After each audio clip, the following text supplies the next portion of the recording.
My friend Tom picked up Jeremy and I at 4 a.m. and we headed out to one of my favorite fishing holes, Duck Lake, on the Blackfeet Indian Reservation. And as the sun was burning a hole through the morning mist, we could see this beautiful bison herd roaming the Blackfeet Plains as they had for thousands of years probably. As the sun was rising, the lake was also just showing its face after the winter ice having just come off, and the fishing was dynamite. Woohoo! I think I got one! Oh yeah, here we go. Nice Blackfoot rainbow here, I think.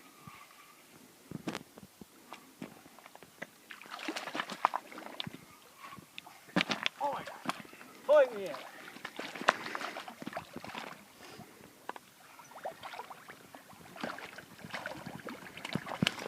Oh, isn't that a beauty? Look at the nice color in this fish, huh?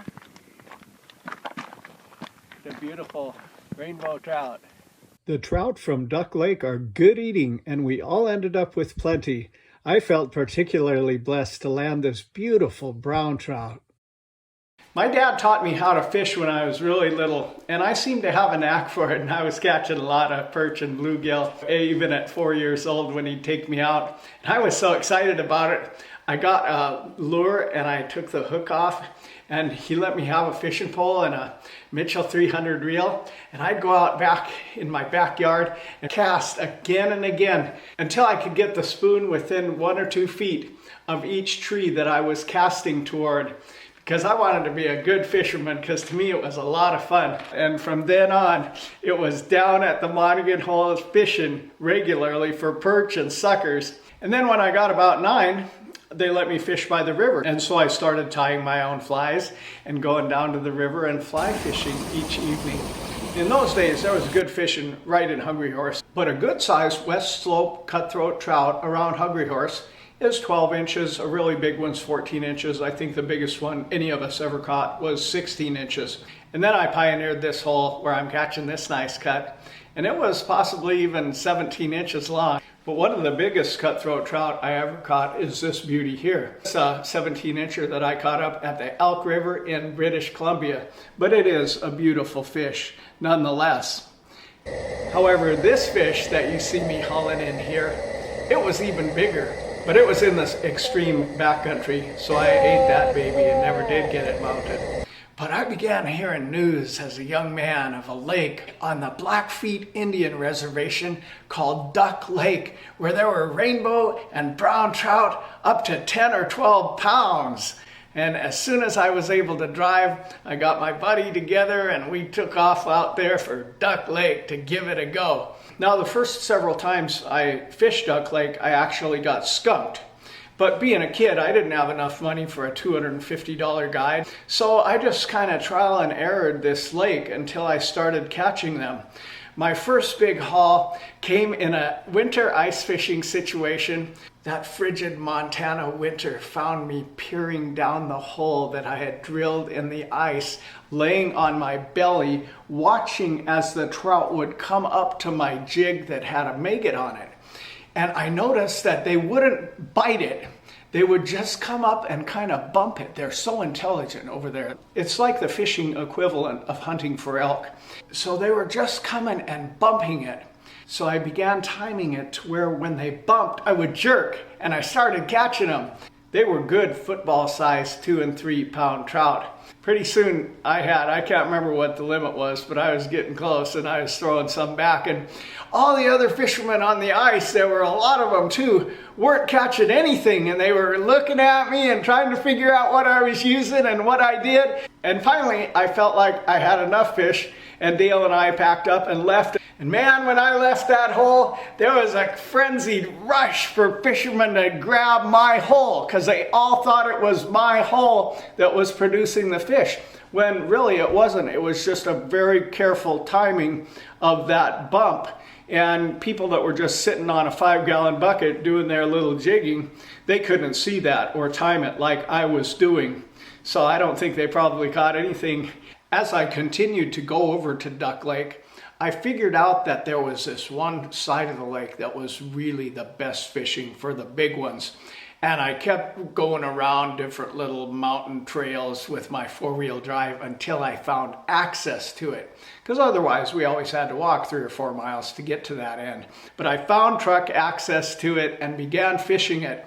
And I noticed that in the springtime, the really big ones, the honkers, are out there. And you can see them just 6 to 10, 12 feet out there. The black shadows, sometimes you can even see the definition in them, circling the edge of the lake as they are spawning. So finally I decided to go and spend 2 days and try to figure it out and catch me one of those lunkers. So I brought my family over and we stayed at the Duck Lake Lodge. And I went out all one evening, and really all I figured out was where the biggest concentration of the fish were at. So at dawn the next morning, as that native sun was rising, it found me dutifully at my post, giving it everything I had to a beautiful swarm of trophy-sized rainbow and brown trout.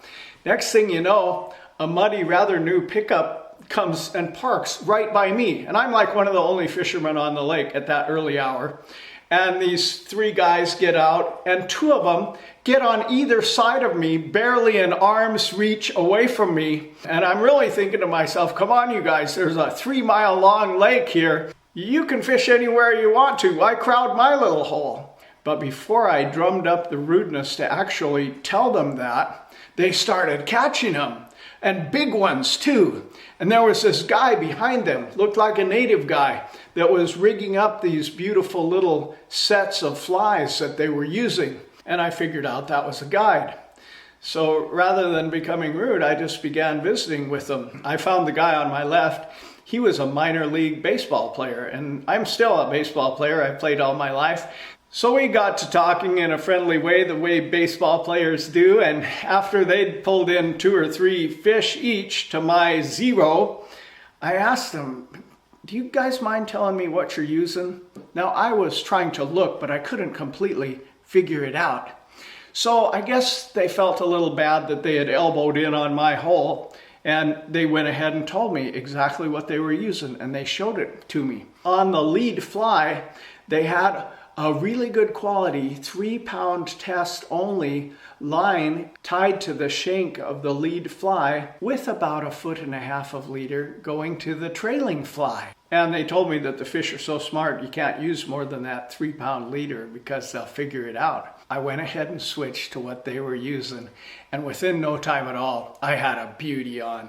I had 1 or 2 bust the line, because when you're catching 6 to 10 pound trout with 3-pound leader, you don't always get them in. But then I hooked a beauty and I finessed that fish in, and the fish jumped a couple times like rainbow do, but I was ever so delicate and careful in giving it enough time, and they kind of respected the fact that I had a big one on and gave me a little space to fight it in.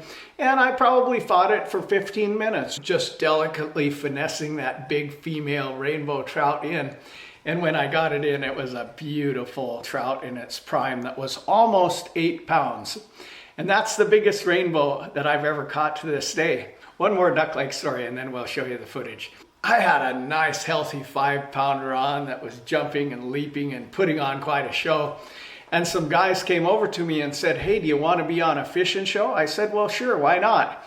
It was a New Zealand-based film crew, and they dragged the pontoon boat that was sponsoring them over and put it right by me to make it look like that's the brand that I fancied, and took the beautiful footage of me bringing in this beautiful, fresh, wild trout in the amazing surroundings of Duck Lake. And I was indeed on the show, and I thought that was kind of cool. But anyway, enough true tall tales and fishing stories. Now you got to be ready when we come to your house and pick you up, because we need to be on the road by 4 a.m. Well, we're on the road and we're enjoying an eventful conversation as we head on over to Browning, Montana. We pull into the Browning Town Pump, which I have heard is the busiest gas station in Montana. It's kind of got a monopoly there, and it may be. We go in there and get a few snacks and buy our reservation fishing permit for the day, which I think was $30, and head on out to Duck Lake. So we are on what's called the Duck Lake Highway, which is what you'll want to take. Oh look, off to the right, can you see them? As the first gleam of the morning sun is burning through the mist and the fog, there they are. It gives me a real feeling that we are indeed in Blackfeet country.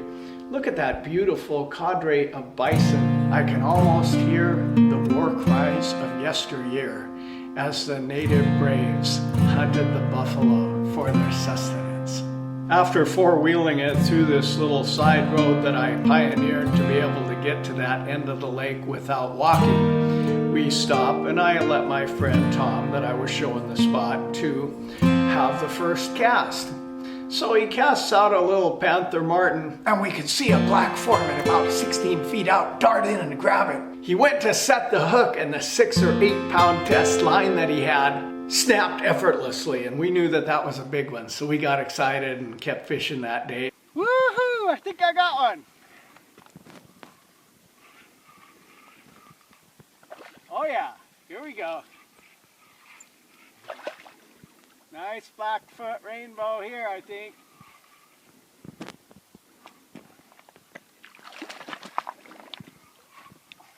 Oh my God, pulling me in.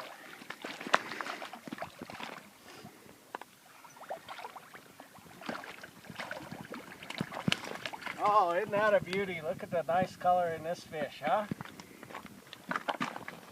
The beautiful rainbow trout. So we were all really thanking God that all of us got some beautiful fish. Now, something that you will want to be aware of when fishing Duck Lake, at least there used to be, I'm not sure now in the day of Google Map weather if they still have it, but there was a number that you could call and they would tell you how the wind was going to be, because that's a windy place. And if it's 35, 40 mile an hour wind, it makes the fishing really difficult.